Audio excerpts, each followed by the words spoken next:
네, 오늘 성경 말씀 구약 욥기서의 말씀 보겠습니다.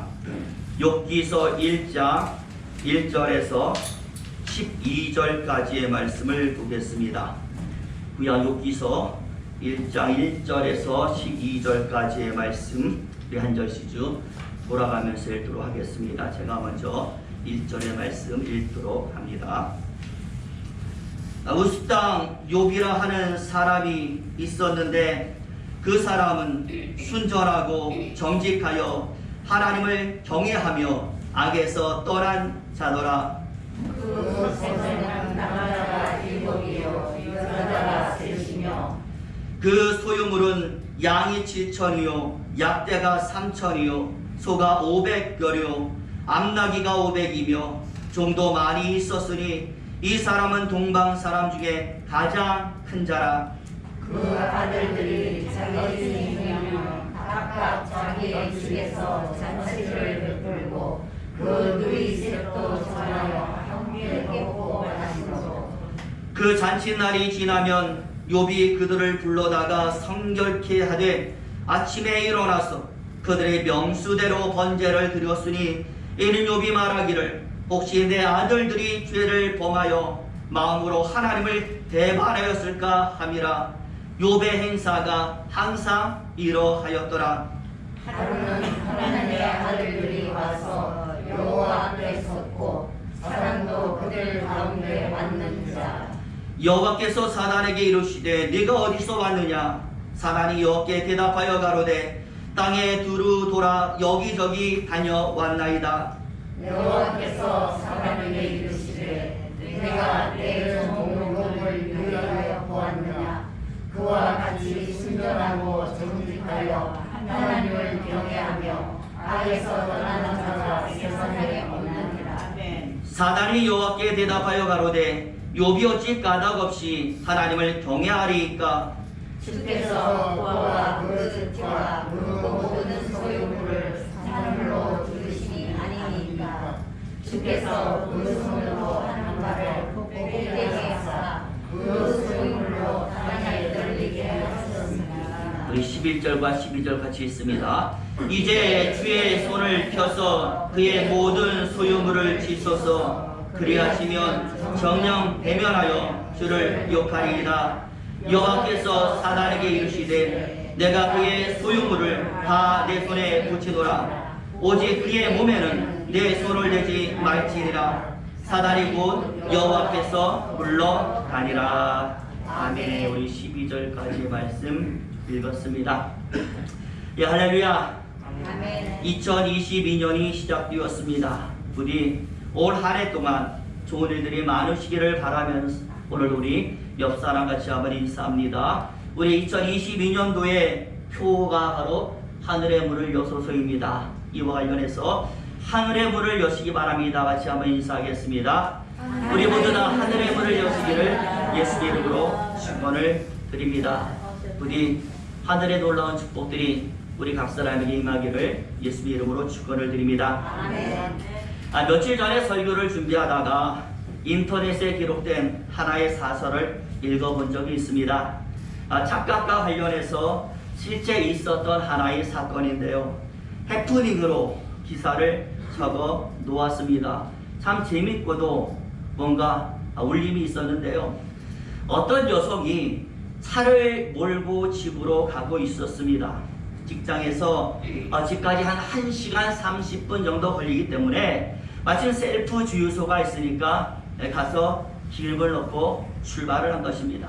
그런데 이 한참 가다 보니까 이상하게도 뒤에서 차 한 대가 계속해서 자기를 따라오는 것 같은 겁니다.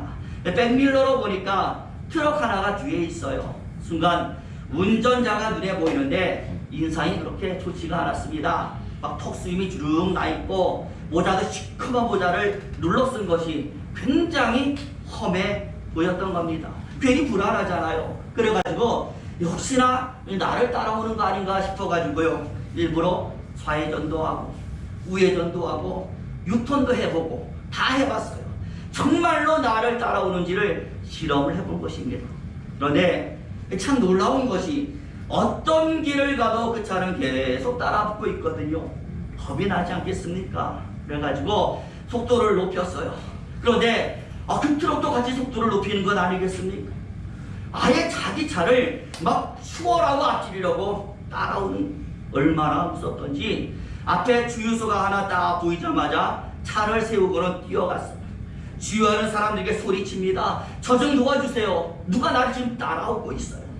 근데 말입니다, 이 여성이 차를 세우자마자 뒤따라오던 트럭도 차를 세우더니 이 여자가 운전하는 차의 뒷문을 팍 열어버리는 거예요. 그런데 더 놀라운 것은 차 뒷좌석으로 들어갔던 이 남자의 손에 어떤 한 남자가 멱살이 잡혀가지고 끌려 나오더니 그냥 냅다 날린 주먹을 맞고 기절을 한 이 여자가 말입니다. 이 남자가 하는 행동도 놀랍지만 자기 차 뒤에, 뒷좌석에 자기도 모르는 남자가 타고 있었다라는 것이 더 놀라서 기절할 뻔한 거예요. 나중에 이 트럭 기사가 차근차근 설명을 하는데 이 여자가 제일 먼저 어디에서 셀프 주유소에서 내려가지고 주유를 하지 않았습니까? 이때에 한 남자가 몰래 이 여성의 차 뒷문을 열고 들어가는 것을 이 트럭 기사가 본 거예요. 처음에는요, 연인이라서 서로 장난치는 줄을 알았다라는 겁니다. 그런데 낌새가 조금 이상하더래요. 그래서 조금 따라가 봤는데 그 뒷좌석에 보이는 남자가 손에 뭘 들고 있어요.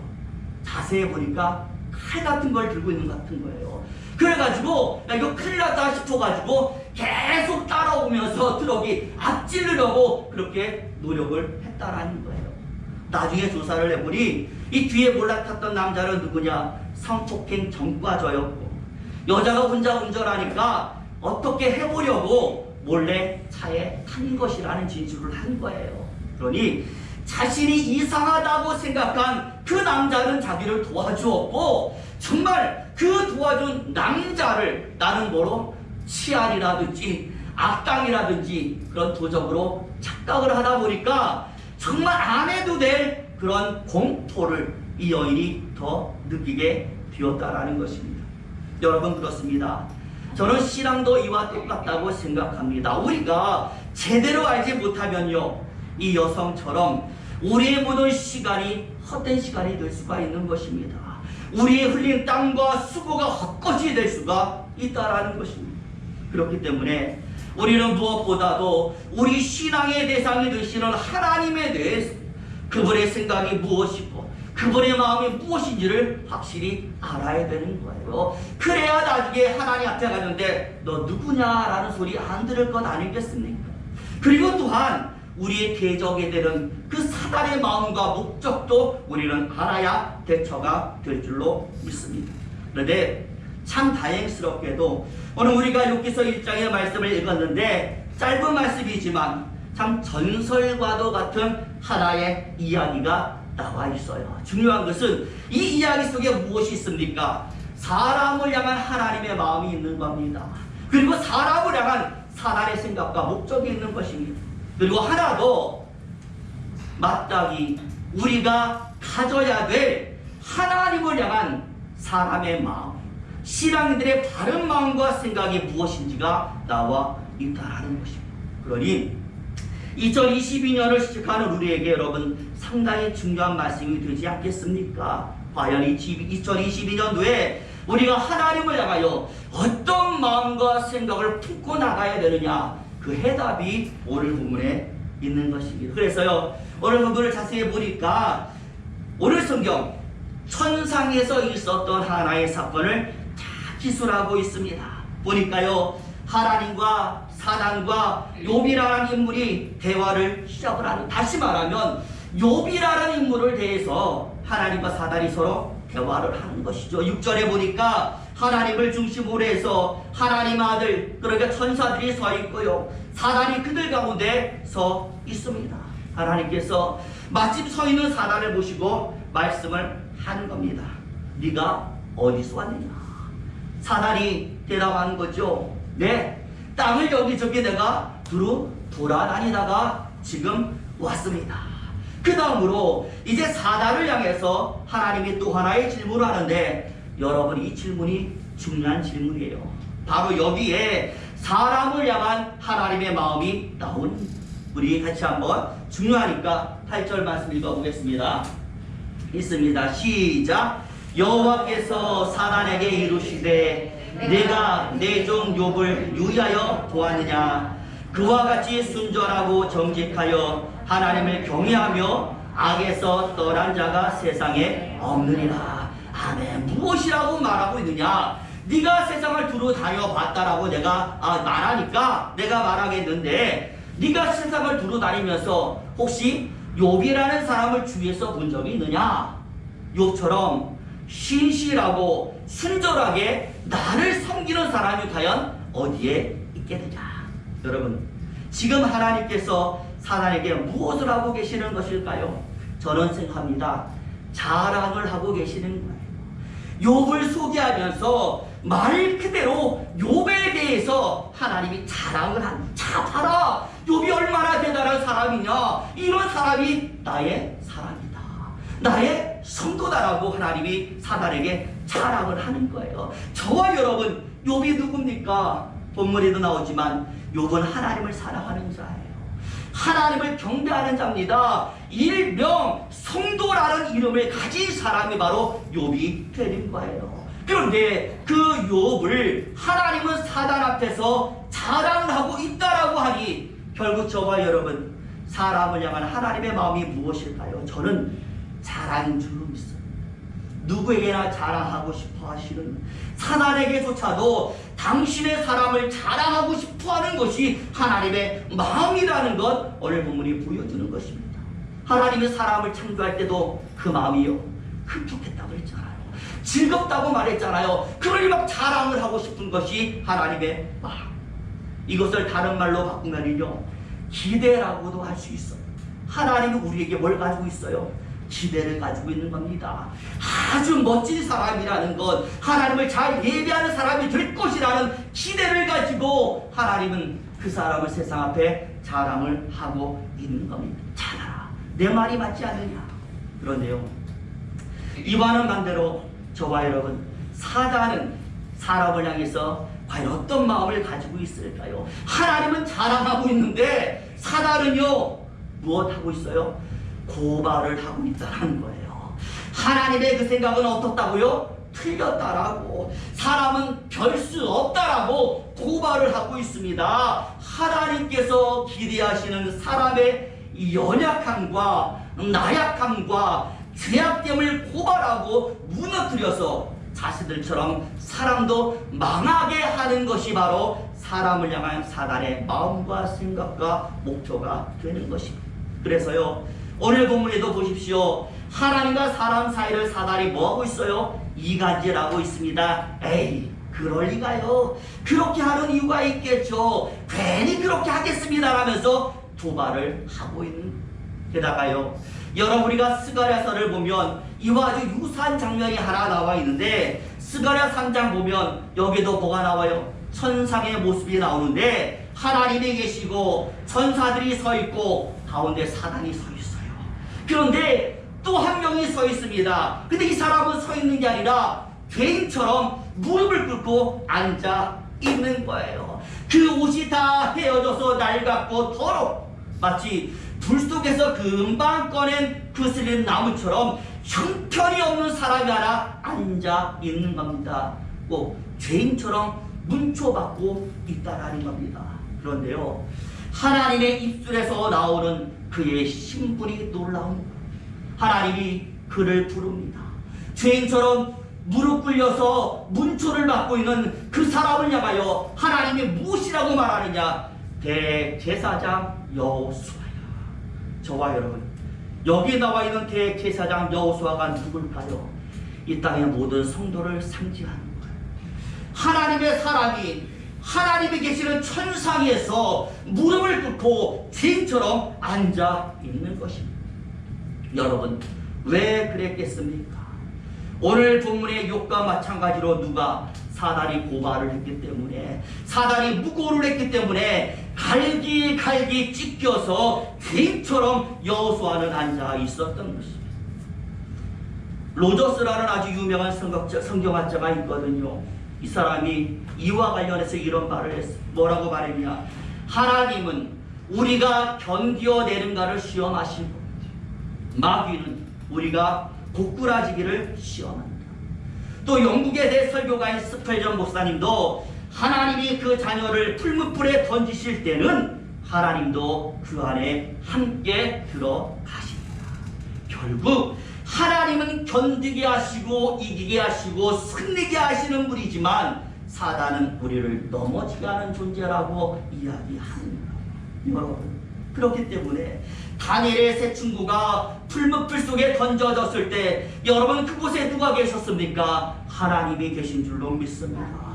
오늘 사단이 구구하고 고발하는 이 자리에 여러분 누가 있습니까? 하나님이 계시는 줄로 믿습니다. 그래서 함께 풀물 속에 들어가는 하나님이 계시고 무고받아서 죄인처럼 앉아있는 그 자리 또한 하나님이 함께 계시기 때문에 다니엘의 세 친구는 하나도 거슬리지 않고 불 속에서 살아나왔어요. 그리고 대제사장 여호수아는 그 자리에서 그의 신분이 귀한 신분으로 다시 세워지게 되었던 것입니다. 저는 성도의 안전한 이유가 바로 여기 있다고 생각을 합니다. 세상에는 우리를 무고하고 침노하는 사단이라는 권세가 있지만 옆에서 지키시는 하나님도 함께 있기 때문에 그 하나님의 권세로 인하여 우리는 안전한 것입니다. 오늘 본문에서도요, 네가 다 건드려도 좋지만 욥의 몸은 건드리지 말라고 했잖아요. 상하지 않게 하라고 말씀을 하지 않았습니까? 우리의 신분이 결코 하나님의 사람에서 죄인으로 쉽게 바뀔 수가 있는 것이 아닌 것입니다. 누가 있으니까? 하나님이 계십니다. 자, 그렇다면 이런 하나님과 사단을 향해서 우리는 과연 어떤 마음과 어떤 생각을 가져야 되겠습니까? 오늘 제가 여러분에게 말씀드리고 싶은 게 바로 이거예요. 우리도 올 한 해 이렇게 살자라는 것. 여러분 그 말씀이 1절에 나와 있습니다. 1절 같이 한번 읽습니다. 시작. 우스 땅에 욥이라 이름하는 사람이 있었는데 그 사람은 순전하고 정직하여 하나님을 경외하며 악에서 떠난 자더라. 아멘. 성경이 평가하는 겁니다. 욥이 누구냐? 순전하고 정직한 사람. 여러분 여기서 순전하다라는 말의 뜻이 무엇일까요? 히브리어로 보니까 탐이래요. 때묻지 않다라는 말입니다. 그 때묻지 않은 것이 항상 똑같고 동일하다라는 뜻을 가지고 있어요. 결국 욥은 하나님 앞에서 때묻지 않은 정직함이 항상 동일한 삶을 살았다라고 성경이 평가를 하고 있습니다. 게다가 여러분 5절을 보시면 욥이 항상 제사를 드렸다라고 말하고 있거든요. 또 한번 보여주세요. 5절에 보면 욥이 항상 잔칫날이 아니에요. 매일같이 제사를 드렸는데 어떤 제사를 드리느냐? 나만을 위한 제사를 드리지 않고 사람의 숫자대로 자기 잔치에 참여한 사람, 자기에게 있는 모든 사람의 숫자, 아들은 물론이요, 친족은 물론이요, 잔치에 참여한 종들의 숫자까지 다 세워서 그가 제사를 드렸어요. 여러분, 이유가 무엇일까요? 끝부분에 나와 있죠. 끝부분에 무엇이라고 나와 있습니까? 혹시 내 아들들이 죄를 범하여 마음으로 하나님을 배반하였을까 함이리라. 무슨 말이냐면 자기뿐만이 아니라 자기의 아들들, 자기와 관련된 모든 사람이 하나님께 죄를 주지 않기를 바라는 것이 욥의 마음이었어요. 그리고 혹시 그들이 죄를 범하였을지라도 사함받기를 원하는 것이 바로 욥의 마음이었다라는 것입니다. 그러니 무엇입니까? 하나님의 기대, 하나님이 바라시는 바로 그 기대대로 하나님이 자랑할 수 있는 삶을 내가 살고 내 자식들도 살고 내 주위 모든 사람들도 살게 하는 것, 이를 위하여 애쓰는 여러분, 이것이 바로 욥의 마음이 되었던 것입니다. 마땅히 하나님의 사람들인 저와 여러분, 우리도 가져야 될 마음이 아니겠습니까? 하나님의 기대대로 사는 것, 그것을 처음과 나중 항상 동일하게. 여러분, 하나님은 우리에게 기대를 가지고 있기 때문에 달란트 주셨고 능력 주시고 도와주시고 우리를 하나님의 우리 안으로 불러 들이는 것입니다. 그렇다면 우리도 그 기대대로 살아가려고 노력하는 모습만큼은 보여줘야 되지 않겠습니까? 대고한 대고는 그 다음이에요. 왜? 하나님이 책임져 주니까 하려고만 하고 발걸음만 내드리면 할 수 있게 하시는 분이 하나님이라고 말씀하셨기 때문에 우리에게 필요한 건 무엇입니까? 그 마음을 품고 발을 옮기는 겁니다. 어떤 사람이요, 하나의 실험을 했습니다. 아이들을 대상으로 실험을 했는데 아이들이 잘 놀고 있는 놀이터에다가 아주 맛있는 사탕과 초콜릿이 있는 상자를 거기다 놓았어요. 보는 사람이 없이 그냥 놔두니까 아이들이요, 사탕이 먹고 싶고 초콜릿이 먹고 싶고 눈에 보이니 먹고 싶잖아요. 아무도 보는 사람이 없으니까 죄다 어떻게 할까요? 사탕 그냥 하나씩 다 집어가는 거예요. 보는 사람 없으니까 쑥 둘러보고 아무도 없으니까 하나씩 어떤 아이는 황금 쥐고 그렇게 돌아가는 겁니다. 그리고 그 다음날에 또 똑같은 사탕 바구리와 초콜릿 바구리를 갖다 놨어요. 이번에는 그 옆에 뭘 놨느냐, 둥그런 큰 거울 있잖아요. 사람 전체가 다 보이는 거울을 옆에다 놓은 거예요. 참 이상하죠. 실험이 정반대가 왔어요. 똑같이 아이들이 사탕 버거리고 오늘도 있으니까 가지려고 손을 내밀거든요. 근데 고개를 들어보면 옆에 뭐가 있어요? 거울이 있잖아요. 거울에 뭐가 비칠까요? 자기의 모습이 비치니까 아이들이 지웠다가 슬그머니 놓고 다 집에 그냥 돌아가는 거예요. 한 명도 그냥 가져가질 않는 것입니다. 그래서 나중에 한번 물어봤더니 아이들이 죄다 이렇게 대답을 하는 것이죠. 처음에는요, 아무도 보는 사람이 없으니까 이거 누가 가져가라고 했다는가 싶어가지고 그냥 다 가지고 갔다라는 거예요. 그런데 지금은요, 딱 똑같이 가져가려고 보는데 앞에 뭐가 보여요? 내 얼굴이 보이니까 가져가고 싶은 마음이 사라지다라는 것이죠. 죄책감이 들고 잘못하는 것 같다는 생각이 드니까 죄다 다 사탕을 덮고 갔다라는. 여러분, 이것이 무엇일까요? 거울 효과라고 하는 것입니다. 누군가 나를 지켜보고 있다라는 생각이 들면 사람은 도덕적인 행동을 하게 되어 있다라는, 심지어 다른 사람이 아니더라도 자기 자신의 모습을 바로 보면서 죄를 짓거나 나쁜 행동을 할 수 있는 사람은 없다라는 거예요. 내 모습이 보이는데 어떻게 그 앞에서 죄를 지을 수가 있겠습니까? 여러분, 그렇습니다. 우리를 향한 하나님의 기대를 아는 사람, 그 생각과 마음, 그래서 쏟아붓고 계시는 정성을 아는 사람은 절대 세상을 막 살지 않는 거예요. 자녀도요, 부모가 나에게 기대를 가지고 있어, 나를 위해 정성을 다해 정말 인생을 다 바쳐서 엄마가, 아버지가 나를 위해서 살았다라는 걸 아는 사람은요, 그 부모 앞에서 절대 반항하지 못합니다. 막 살지 못합니다. 그도 역시 어머니의 마음을 알기 때문에 그렇게 살아가는 겁니다. 저는 우리 믿음의 교회 성도님들이 2022년도를 바로 이렇게 살기를 바랍니다. 하나님의 기대와 생각대로 내가 살아보리라. 나를 향해 쏟고 계시는 그 하나님의 정성과 열망이 헛되지 않게 내가 살리라. 하나님께서는 분명 올 한 해도 성도인 우리를 더 잘되게 만드시기 위하여 역사하실 줄로 믿습니다. 왜? 내가 성도이기 때문에, 하나님의 사람이기 때문에 하나님은 절대 우리를 버리지 않는 겁니다. 여호와 일에 먼저 앞서서 인도하십니다. 여전히 기대를 가지고 우리를 보고 계십니다. 그러니 우리 역시도 이 기대를 저버리지 않는 삶을 살게 된다면 분명 우리의 소망처럼 2022년도 하늘의 문이 열리게 될 줄로 믿습니다. 오늘 욥의 순전함, 욥의 정직함, 욥의 성실함이 나의 것이 되기 위해서 우리 한 걸음 한 걸음 전진해 나가기를 예수의 이름으로 축원을 드립니다. 기도하겠습니다.